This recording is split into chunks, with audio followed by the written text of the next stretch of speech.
Сәлем достар, бүгін біз Бәйтерек ауданы Мичурин ауылына келдік. Артымда көріп тұрғаныңыз бұл Шаған өзені. Біздің 2 ай бойы жинаған ақпаратымыз, талдауларымыз және сұрауларымызбен анықталғандай, бұл жер, яғни 19 гектар жер 2013-тен 2017-ге дейін Бәйтерек ауданының әкімі болған. 2017-2018 жылдар Теректі аудан басқарған Карим Жакупқа тиесілі екен. Яғни хронологияны көтеретін болсақ, 2017 жылы Нұрлан Есчанов атты азаматқа Бәйтерек ауданының әкімдігімен бұл жер жалға берілген. Яғни ат спортын, туризмді дамытуға 19,5 гектар жер. 2020 жылы бұл азамат оны өзінің жеке меншігіне 42 миллион теңгеге сатып алған. Шартты 3 жылға жасап.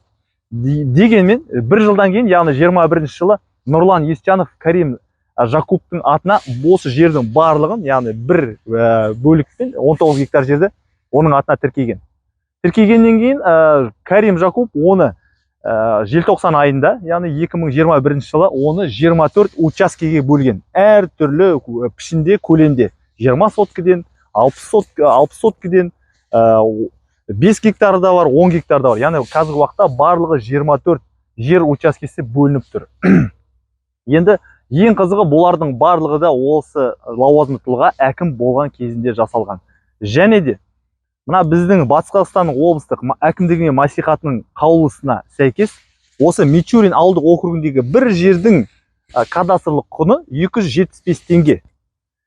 Алайда мына біздің нарықта бұл жер Орал қаласына өте жақын. Екіншіден, ол Шаған өзенінің бойында орналасқан, және де өте әдемі орманы бар, тоғайы бар жерлер. Оның нарықтағы құны 6600 теңге тұрады, 1 квадрат метрі, немесе соткысы 660 мың теңге.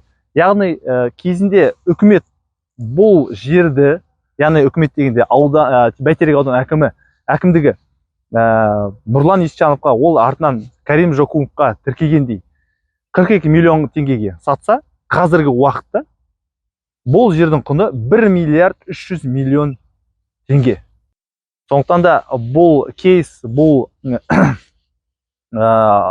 сюжет сіздерге көрсетіп тұрғандай, яғни нағыз латифундистердің заңсыз іс-әрекеттерімен өзіне үлкен жерлерді алуының классикалық түрі.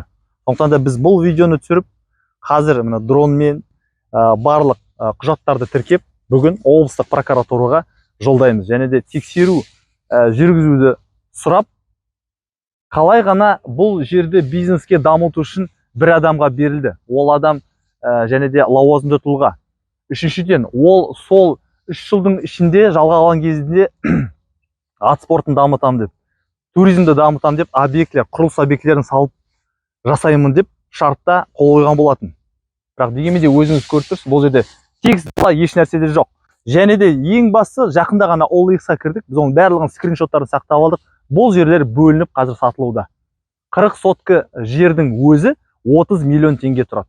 Яғни бұл дегеніміз мемлекеттен заңсыз алған жердің нарықта 30 есе пайда әкелуі. Яғни 42 миллионға алынды, миллиард 300-ге бағаланып, қазір уақытта бұл талан-таражға ұшырап сатып кетейін деп тұр. Оны білгенде біздің мемлекетіміз, біздің үкіметіміз, біздің аудандық әкімдігіміз бұл жерде соны бір адамға бермей 24 адамға сатып, немесе жалға беріп, қазынаға пайда түсіруге болатын еді. Осының барлығында біз сіздерге әдейі жолдаймыз, сіздер көрсін деп, және де өздеріңіздің комментарийлеріңізді беру үшін. Және де бұл видеомыз уәкілетті органдарға, прокурор, антикор, жер ресурстары департаменті және де облыс әкімі Нариман Төреғалиевна арнап жолдаймыз.